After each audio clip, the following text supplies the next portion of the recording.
Much has been made of the president, statesman, leader, and humanitarian Jimmy Carter was. And those things are all true. I do want to focus on a specific slice of Carter's legacy, and that's his evolution on civil rights and his relationship with black voters. Keep in mind, in 1976, African Americans played a critical role in propelling the underdog Democrat to the White House, giving him an impressive 83% of their vote. 4 years later, despite a significant shift of white voters towards Ronald Reagan, black voters remain loyal to Carter, delivering nearly the same level of support even as Reagan ultimately won the election. This tremendous crowd at 4 o'clock in the morning represents hundreds of millions of American people who are now ready to see our nation unified, and I want to congratulate the toughest and most formidable opponent that anyone could possibly have, President Gerald Ford. The enduring support of black voters for Carter sheds light on two significant and intertwined American narratives, both characterized by themes of pragmatism and redemption. Now, the first narrative is that of a white politician from Georgia who began his political career in the segregated South. In his early years, particularly around 1970, Carter sought to win over white voters by showing respect and expressing admiration for the arch segregationist George Wallace. Yes, segregation today, segregation tomorrow, that George Wallace. But his deeper personal convictions and political ambitions eventually led him to challenge and seek to transform the racist environment in which he was raised. The second narrative focuses on the black community, which had historically faced oppression, but started to flex its growing electoral power after the landmark Voting Rights Act of 1965, which removed many obstacles to voting. For some black voters, Carter might have seemed like the lesser of two evils, but for many others, the elections of 76 and 80 were opportunities to gauge the sincerity and potential of a changing white politician, recognizing both the opportunities he presented and his efforts to align with his better angels. We have a great nation, as you know, and sometimes in the past, we've been disappointed at our own government. But I think it's time to tap the tremendous strength and vitality and idealism and hope and patriotism and a sense of brotherhood and sisterhood in this country to unify our nation, to make it great once again. Quote, his example in Georgia as a representative of the New South, as one of the new governors from the South, was exciting and appealing. It carried the day in terms of people wanting a fresh moral face for the presidency. That was Representative Sanford Bishop, a Democrat representing Carter's home district. Now, Carter's relationship with African Americans reveals his significant political evolution. The foundation of his relationship with black voters and leaders was built in Plains, Georgia, a small community in rural Sumter County. Here, black residents remember Carter's efforts to both maintain but later resist the racist policies and practices that targeted the majority black community. Jonathan Alter, in his 2020 biography, noted that as a school board member in the 1950s, Carter made several decisions that upheld the segregationist system, including shifting resources from black schools to white schools under the guise of fiscal management. However, Bobby Fuse, a civil rights activist from nearby Americus, Georgia, recalled moments when Carter demonstrated true character, like objecting to his Baptist church's refusal to allow black people to worship there. Fuse remarked that he would likely never have voted against Carter, having first supported him in his 1970 gubernatorial race, saying, quote, I knew him to be an upright man different from the other Southerners. I grew up in a little village, unincorporated, named Archery, Georgia, just 2 miles west of Plains, and we were the only white family who lived there. My father was a farmer, and we were surrounded by 55 other families who were African American. And all of my playmates, all of my companions in the field, the ones that I hunted with and fished with, wrestled with, fought with, loved, were black people. And so my life was really shaped, perhaps as much as any other white American who ever lived, by a black culture. Now, although there were early indications of Carter's evolving attitudes towards race, these didn't always translate into action. The mid-20th century's repressive environment meant when Carter was coming up in the political ranks, he had very few black voters to court. During his first political campaign in 1962 for a state Senate seat in South Georgia, where racist restrictions kept most black people from registering to vote. It was during the time I was in the Navy that Harry Truman ordained in 1948 that all the military forces would be free of racial segregation. And this was one of the most courageous political acts that I knew about in my life, because it was a very unpopular thing for him to do. But it changed my life on a submarine. And I saw at practical firsthand that white and black people should live, and it was better for both of us to live as equals. So when I came home from the Navy in 1953, it was just the beginning of the civil rights stirrings, you might say. And so I was then immersed in a segregated society and being more moderate or liberal than my neighbors were. As a young politician, Carter was both a product and a critic of the segregationist system. He kept a low profile while civil rights activists fought to change the status quo, often facing serious and dangerous repercussions.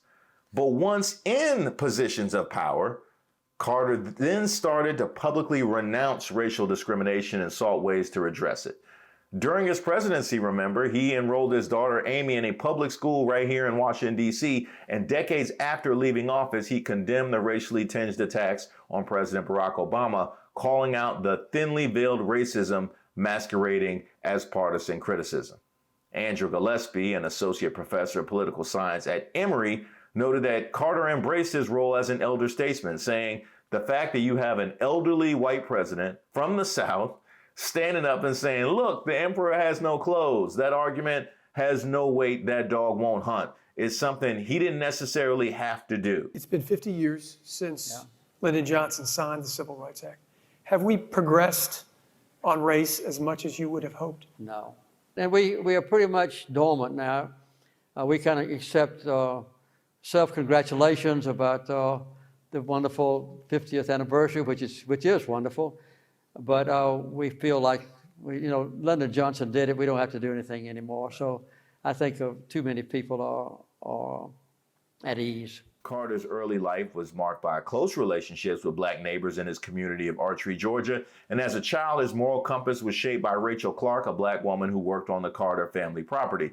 She taught him about nature and selflessness, and he spent many nights in her home when his own parents were away. And it was these experiences that left a lasting impression on Carter, who was even teased in his all-white school for sounding black. Carter was in the Navy. He spurned his segregationist upbringing and supported integration. But when he returned to rural Georgia in the 1950s, he spent the next 18 years of his life ducking the civil rights movement.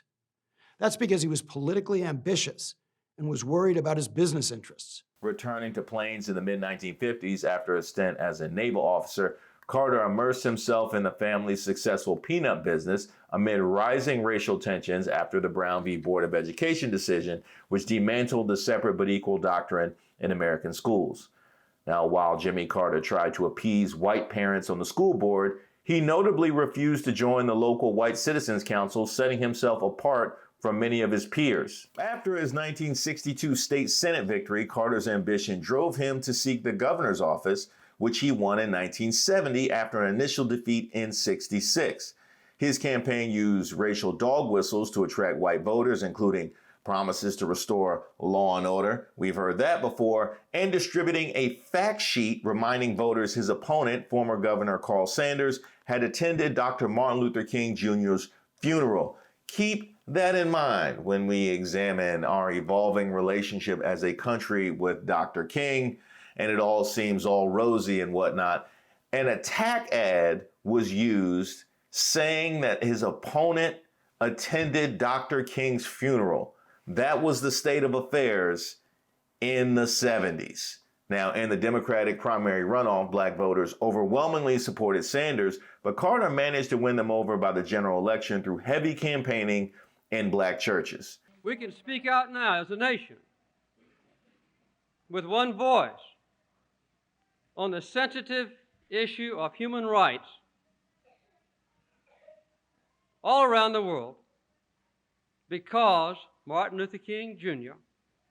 and the civil rights movement helped to liberate all Americans from the chains of official racism here at home.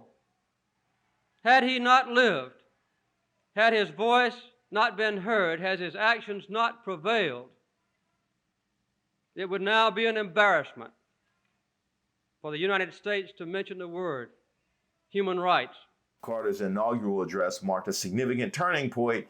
The time for racial discrimination is over, he declared. Now, think about that. He went from attacking somebody for attending Dr. King's funeral to winning and then declaring the time for racial discrimination is over. This statement, delivered during his swearing-in ceremony, was a dramatic moment for many, including Bobby Fuse, who hoped it signaled genuine change. And that is quite the opposite from what we see many times these days. Many times these days, it's the declaration beforehand, and then they get in office, and that's when it's something completely different. But Carter was a real one here. Daddy King spoke the truth when he said, "Too many people think Martin frees only black people.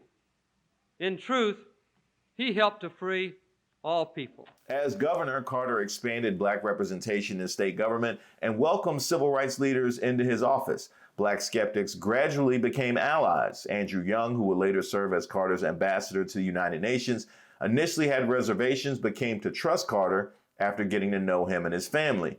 Young declared Carter was genuinely committed to racial equality, a sentiment echoed by other civil rights leaders, including Coretta Scott King and Martin Luther King Sr., who publicly endorsed Carter. When Carter launched his 1976 presidential bid, these leaders helped convey his trustworthiness beyond Georgia. They contributed to the so-called Peanut Brigade, a campaign team of diverse supporters who advocated for Carter nationwide and emphasized that while Carter was a Southern governor, he was a different kind of Southern governor. Reverend Al Sharpton recalled being encouraged by the King family to support Carter in 1976. And Jimmy Carter's ability to connect with black voters, particularly through his Christian faith and ease in black churches, was extremely significant part of that.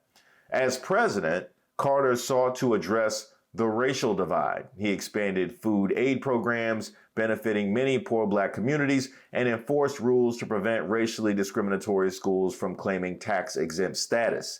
These efforts may explain why black voters continued to support him in 1980, despite contributing to his defeat by alienating many white voters who were drawn to Ronald Reagan. He got out of the car and is walking down the avenue for Pennsylvania.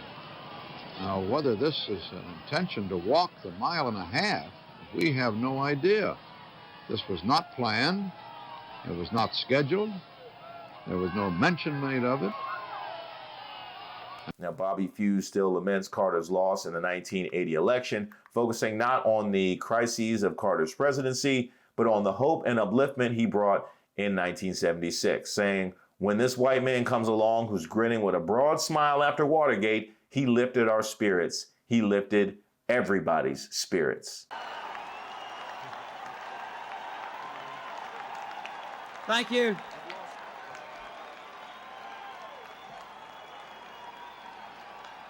Thank you very much. Thank you, everybody.